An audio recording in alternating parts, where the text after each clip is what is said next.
Hello everyone. In this video, we will discuss about the one of the very important application of dynamic programming. The application name is multi-stage graph. Multi-stage graph को solve करने के लिए there are two methods, two approaches हम use करते हैं. One is called as a forward approach and second one is called as a backward approach. इस video में मैं forward approach पे वर्क करूंगा. नेक्स्ट वीडियो में मैं backward approach पे वर्क करूंगा. So what is the problem? The problem statement is we have a source to destination. मेरे पास में एक ग्राफ है, उस ग्राफ को source to destination तक मुझे मिनिमम से मिनिमम कॉस्ट फाइंड आउट करना है. But as a name suggest it is a multi stage graph. मतलब आपकी ग्राफ को मल्टीपल स्टेजेस में डिवाइड कर दिया. For example, this is a stage number 1. ठीक है, this is a stage number 2, this is a stage number 3, this is a stage number 4. So total इस particular graph को यदि मैं देखूं तो टोटल 4 स्टेजेस में इस ग्राफ को डिवाइड कर दिया. हमारा पर्पस क्या है?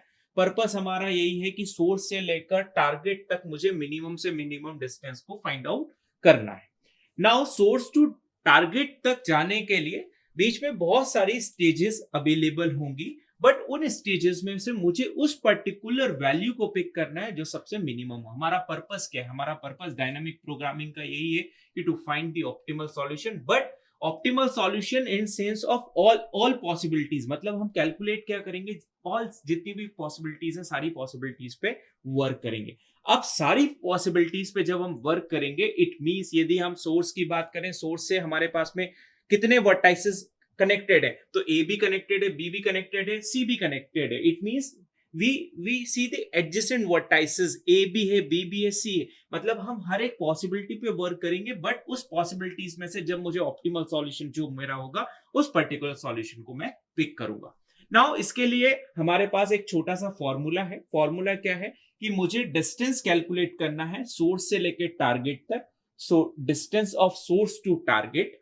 Now source to target distance calculate करने के लिए मुझे मिनिमम फाइंड आउट करना पड़ेगा, बिकॉज मेरे पास में बहुत सारे स्टेजेस हैं. बहुत सारे स्टेजेस में बहुत सारे नोड्स कनेक्टेड है, तो बहुत सारे नोड्स में से जो भी मिनिमम होगा उसको मुझे पिक करना है.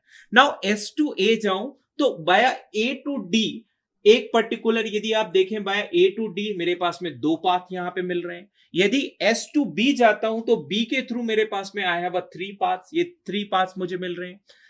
एस टू सी यदि मैं जाऊं तो एस टू सी जाने का मेरे पास में एक पाथ है. तो मैं, क्योंकि हम डायनामिक प्रोग्रामिंग पढ़ रहे हैं और dynamic programming means all possibilities. जब ऑल पॉसिबिलिटीज की बात करेंगे, इट मींस हर एक वर्टाइसिस से हर एक वर्टाइसिस के नेबर नोड को हमें यहां पे चेक करना पड़ेगा. नाउ फर्स्ट मैं कंसीडर कर रहा हूं S to A. What is the distance of S to A? The distance is 1 plus. अब मुझे क्या क्या रिक्वायर्ड है यहाँ पे? Distance of A to T. एक पाथ मेरे पास में ये है, तो मैं कैलकुलेट कर लूंगा distance of A to T. Now second, और क्या हो सकता है दूसरा पाथ? दूसरा पाथ मेरे पास में ये हो सकता है. अच्छा, ए टू टी जब डिस्टेंस में कैलकुलेट करूंगा तो ए टू टी के लिए मेरे पास में अगेन 2 पाथ है, तो इसको मैं इंडिविजुअली यहां पे सॉल्व करके आपको बताऊंगा. और इस फाइनल कैलकुलेशन, जो फाइनल मेरी इक्वेशन होगी, उस पर्टिकुलर इक्वेशन में ये सारा मैं पुट कर दूंगा. S to B. So S to B यदि हम बात करें तो the distance of S to B is 3 plus. अब मेरे पास में बी टू टी कैलकुलेट कर लें. बी टू टी के 3 पाथ है, तो 3 पाथ्स को मैं इंडिविजुअली कैलकुलेट कर लूंगा. तो distance of B to T, so B to T हम यहां पे कैलकुलेट कर लेंगे. नाउ थर्ड, सेकेंड स्टेज जो है मेरे पास में, उसमें S to C. S to C, what is the distance? Distance of S to C is 5 plus distance of C to T. So distance of C to T. Now अब मुझे क्या करना है इस पर्टिकुलर फॉर्मूले में? ये मेरा हो गया मेन इक्वेशन. इस मेन इक्वेशन में मुझे distance of A T, distance of B T, distance of C T यहाँ पे पुट अप करते जाना है. नाउ सबसे पहले कैलकुलेट करूंगा distance of A T. So distance of A T calculate करने के लिए अगेन सेम अप्रोच जैसा अभी हमने अप्रोच लगाया. मिनिमम ऑफ क्या मेरे को कैलकुलेट करना है? A to T. So A to T जाने के लिए मेरे I have a 2 path. One path is via D होते हुए मैं जा सकता हूं, सेकंड पाथ इज बाया ई होते हुए मैं जा सकता हूं. तो 2 पाथ हैं, तो दोनों पाथ को मुझे देखना है क्योंकि मैं डायनामिक प्रोग्रामिंग पे वर्क कर रहा हूं. सो ए टू डी को चेक कर लेते हैं. तो A to D distance is 4. और अब हमें क्या रिक्वायर्ड है? Distance of D to T. एक ये हो गया. दूसरा पाथ मेरे के पास में क्या है? A to E. A to E distance is 11. आप चाहें तो एग्जाम में मैंने डायरेक्ट 11 लिखा है, आप D2E भी लिख सकते हैं, देन नेक्स्ट लाइन में आप 11 कर सकते हैं। दोनों पॉसिबिलिटीज यहाँ पे हो सकती है। नाउ डिस्टेंस ऑफ E2T, सो ये हो गया हमारा।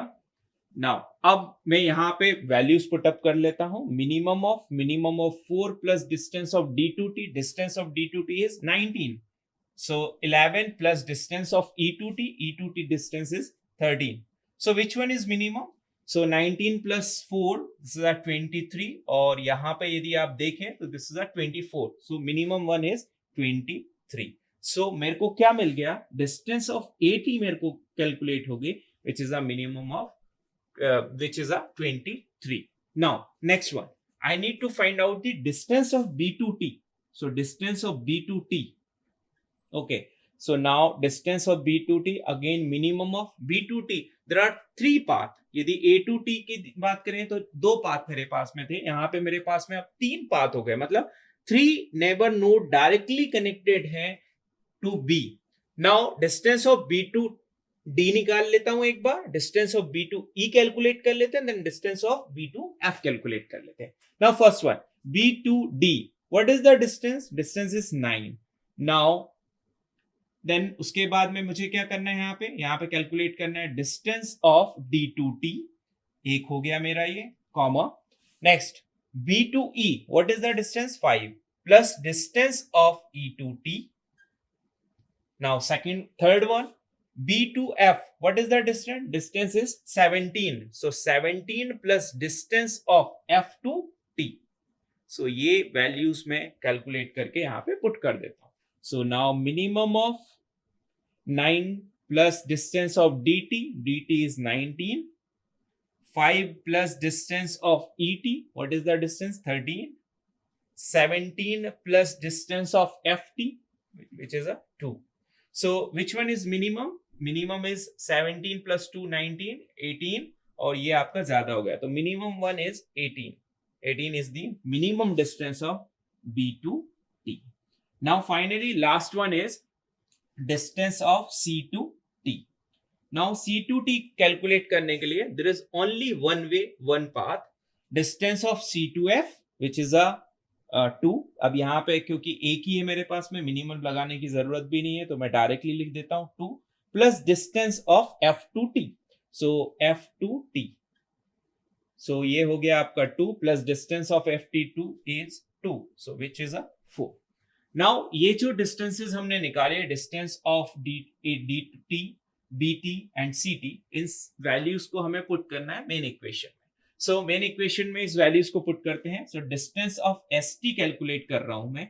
So minimum of 1 plus distance of AT which is a minimum 23, comma second one is a 8, next one is 3 plus distance of BT. What is the minimum distance of BT? 18.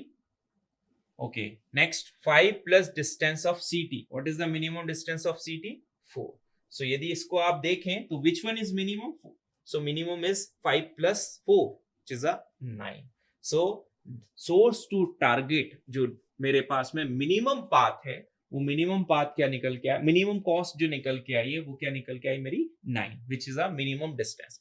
और इसको verify करने के लिए आप directly भी check कर सकते हैं, there is only one path via C और F होते हुए यदि आप टारगेट तक पहुंचेंगे तो डिस्टेंस 5 प्लस 2 प्लस 2 9, इससे मिनिमम कोई भी आपका पाथ नहीं होगा। So this is the forward approach of multi stage graph problem. In next video we will discuss about the backward approach. अच्छा, एक चीज और मैं आपको बता दूं, फॉरवर्ड जो अप्रोच है this is called the backward reasoning. ठीक है, मतलब दोनों अपोजिट है। बैकवर्ड अप्रोच की बात करेंगे तो वो फॉरवर्ड रीजनिंग बोलेगा। बैकवर्ड रीजनिंग का क्या मतलब है? बैकवर्ड रीजनिंग का मतलब यह है कि जब भी आप सॉल्यूशन जब आपको मिल रहा है तो वो आपको फाइनली जब सॉल्यूशन मिलता जा रहा है तो वो आपका बैक साइड से मिलता जा रहा है। इट मींस टारगेट साइड से मिलता जा रहा है इस तरफ से। जब आप बैकवर्ड अप्रोच की बात करेंगे तो आपको सॉल्यूशन कहां से? फ्रंट से मिलता जाएगा। अभी बैक से सॉल्यूशन मिल रहा है। कैसे? जैसे AT आपने पहले कैलकुलेट करना पड़ा आपको, AT की डिस्टेंस, देन DT आपने कैलकुलेट करा तो पहले आपने बैकवर्ड वाली स्टेजेस को सबसे पहले सॉल्व किया, देन आपने मूव किया। नाउ नेक्स्ट वीडियो में हम डिस्कस करेंगे backward approach. Thank you so much.